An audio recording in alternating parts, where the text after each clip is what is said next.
So welcome guys again. और आज हम बात करेंगे यूरिया टेस्ट की। यूरिया टेस्ट से पहले हम ये देख लेते हैं कि एक्चुअल में यूरिया है क्या चीज। सो यूरिया बेसिकली है and product of protein metabolism, यानी कि जो हम प्रोटीन लेते हैं उसमें जो सबसे लास्ट में प्रोडक्ट बचता है उसको हम यूरिया कह देते हैं। ठीक है।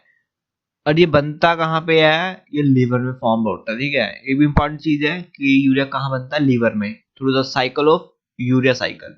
राइट। अब एक बात ध्यान से देखना, बहुत इंपॉर्टेंट चीज है ये।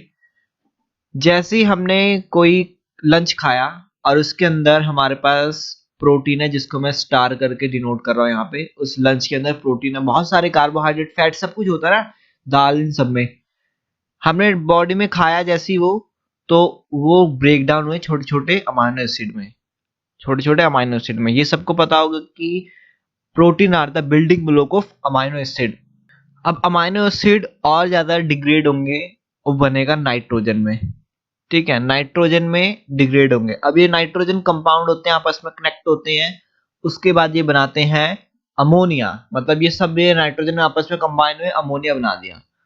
अब ये यहाँ पे, अब जब भी ऐसी चीज आती है मुझे इमिडिएटली बहुत मतलब खुशी सी होती है कि यार भगवान भी ग्रेट है यार।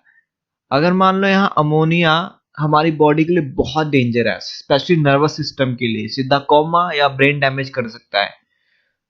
ये अमोनिया लीवर में जाता है। ठीक, मतलब ये लीवर के अंदर ही चल रहा है सब कुछ। तो लीवर क्या करता है? यूरिया साइकिल के थ्रू अमोनिया को यूरिया में कन्वर्ट करता है। अमोनिया टॉक्सिक होता है, यूरिया नॉन टॉक्सिक या लेस टॉक्सिक होता है, जो कि इसके बाद ये यूरिया ब्लड में आता है हमारे। ठीक है, यूरिया आता है इसके बाद ब्लड में। इसके बाद यूरिया कहाँ आता है? ब्लड में।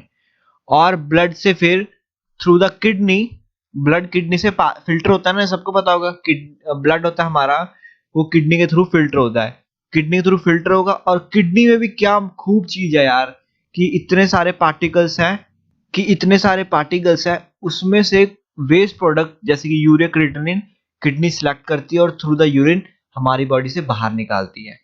ठीक है, एक बार दोबारा देखो। क्विक वे में, प्रोटीन हमने डाइट्स में लिए, वो अमाइनो एसिड में टूटे, अमाइनो एसिड से और फर्दर डिग्रेडेशन हुई, नाइट्रोजन निकला, नाइट्रोजन कंबाइंड होते हैं आपस में, अमोनिया बनाते हैं। अमोनिया टॉक्सिक होता है बॉडी के लिए, तो लीवर उसको यूरिया में कन्वर्ट करता है। फिर जो यूरिया बनता है वो हमारे ब्लड में आता है।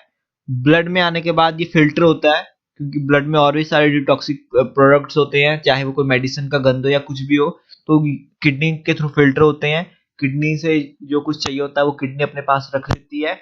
उसके बाद यूरिन में जो एक्सक्रीट कर देती है वेस्ट प्रोडक्ट। ठीक है।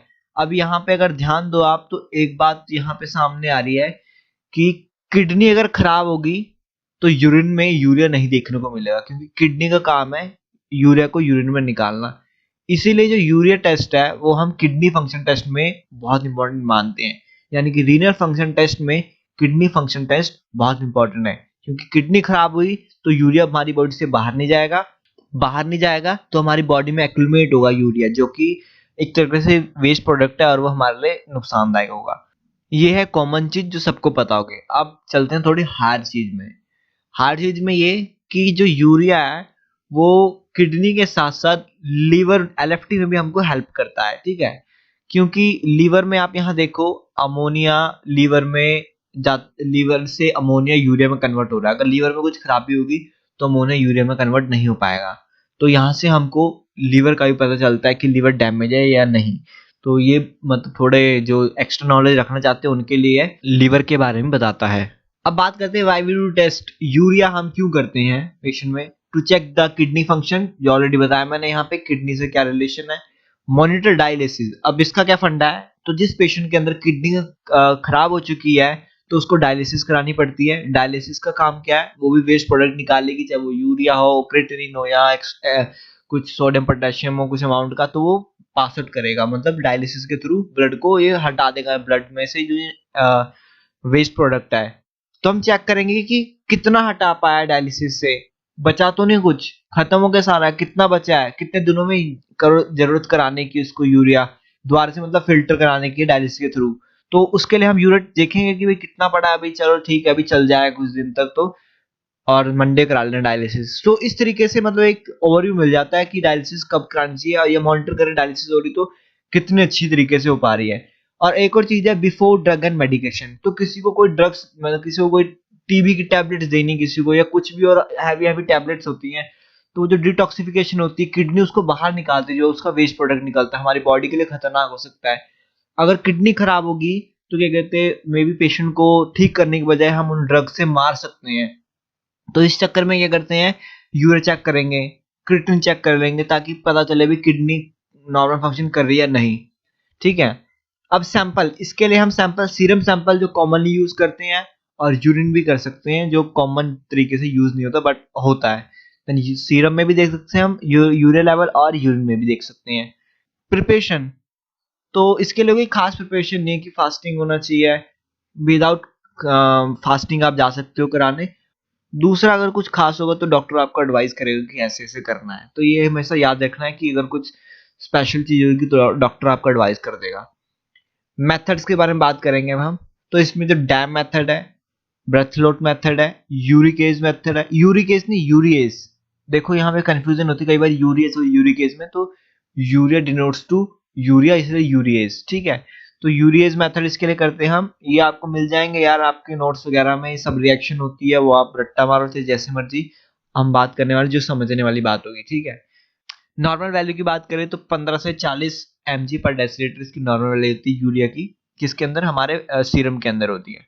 तो दो कंडीशन होगी, अगर 15 से कम होगी तो लो है यूरिया, 40 से ज्यादा होगी तो हायर है यूरिया। तो क्या क्या होता है इसमें हम देखेंगे। पहले हम देखेंगे अगर बढ़ गया, अगर यूरिया सीरम के अंदर बढ़ा हुआ मिला है तो क्या क्या हो सकता है। ये डिवाइड है 3 फेज में, pre renal, then renal, then post renal. Pre renal में क्या है, जो किडनी का है उससे पहले का काम चलता है इसमें। ठीक है। प्री रीनल में क्या है, किडनी का जो काम है उससे पहले अगर किसी कारण से हमारी बॉडी में यूरिया बढ़ रहा है तो उसको प्री रीनल के अंदर रखते हैं हम। इसमें क्या होता है, डिहाइड्रेशन, शॉक, डायरिया, ये कुछ कॉमन चीजें हैं। इनकी वजह से क्या होता है, जो ब्लड फ्लो होता है बॉडी के अंदर, वो ब्लड फ्लो अच्छी तरीके से नहीं हो पाता, चाहे वो डिहाइड्रेशन, चाहे किसी को बिजली का झटका लगाओ, चाहे बहुत सारा डायरिया हो रहा पेशेंट को, तो उस केस में हमारा जो ब्लड सर्कुलेशन है प्रॉपर तरीके से नहीं हो पाती है, वॉल्यूम उस तरीके से नहीं हो पाता, जिसकी वजह से क्या होता है, हमारी किडनी का जो फंक्शन होता है बाहर निकालने का वो भी ब्रेक आउट हो जाता है। तो प्रॉपर तरीके से किडनी बाहर नहीं रख पाती, इसलिए बॉडी के अंदर जो यूरिया होता है बहुत ज्यादा देखने को मिलता है। बात करते हैं रीनल की। रीनल में मतलब मेन काम जहाँ पे फिल्टर होता है वहां पे कुछ गड़बड़ है, तो उसमें कौन कौन सी कंडीशन हो सकती है। एक्यूट रीनल फेलियर एक है, acute glomerular nephritis, polynephritis, chronic renal failure. तो ये जब कंडीशन आती है तो हम बोलते हैं कि रीनल में प्रॉब्लम है। ठीक है। इसकी वजह से पेशेंट में फिल्टर नहीं हो पा रहा और यूरिया का लेवल सीरम में इंक्रीज देखने को मिल रहा है। फिर एक होता है पोस्ट रीनल, यानी कि इसमें जो किडनी का हमारा फिल्टर वाला काम है वो हो चुका है, बट उसके आगे का जो काम है वहां कुछ गड़बड़ है। उसमें क्या, प्रोस्टेट एनलार्जमेंट। तो आपने देखा होगा कि ये मेल्स में मेल नहीं होता है, कि प्रोस्टेटिक ग्लैंड होता है जो कि बढ़ जाता है, जिसकी वजह से यूरेथ्रा में कुछ प्रॉब्लम होती है, और मतलब प्रॉपर तरीके से जो यूरिन है वो बाहर नहीं आ पाता, इसकी वजह से अंदर ही यूरिया लेवल हमको इंक्रीज देखने को मिलता है।